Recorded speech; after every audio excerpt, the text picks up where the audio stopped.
Le champignon de The Last of Us existe vraiment et il vaut plus cher que l'or. Son petit nom, c'est le cordyceps et c'est un genre de champignon parasite. Il en existe plusieurs centaines d'espèces à travers le monde et une dizaine rien qu'en France. Et oui, ces champignons qui transforment leur hôte en zombies sont aussi présents chez nous. J'expliquerai plus tard dans la vidéo tout le business autour du cordyceps, mais d'ici là, tu peux t'abonner pour pas louper mes prochaines vidéos. Il s'agit donc d'un champignon qui parasite des insectes ou des araignées et qui peut prendre le contrôle de son hôte, le plus souvent pour le faire grimper en hauteur afin de libérer ses spores dans l'air et ainsi coloniser d'autres individus. D'ailleurs, dans la saison 2 de la série The Last of Us, on voit bien ce type de propagation, et pas d'inquiétude, il y a très peu de chances que ce champignon, Ophiocordyceps unilateralis, puisse un jour toucher l'être humain.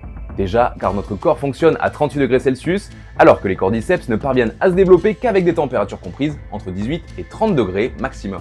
Ensuite, ils s'attaquent uniquement à des insectes et des araignées, et en 48 millions d'années d'évolution, ces champignons n'ont jamais vraiment réussi à changer le type de cible. Et en général, ils sont spécifiques à une seule espèce ou quelques espèces très proches, donc il faudrait très longtemps avant de réussir à s'adapter à des mammifères comme nous. Mais alors, pourquoi vaut-il plus cher que l'or ?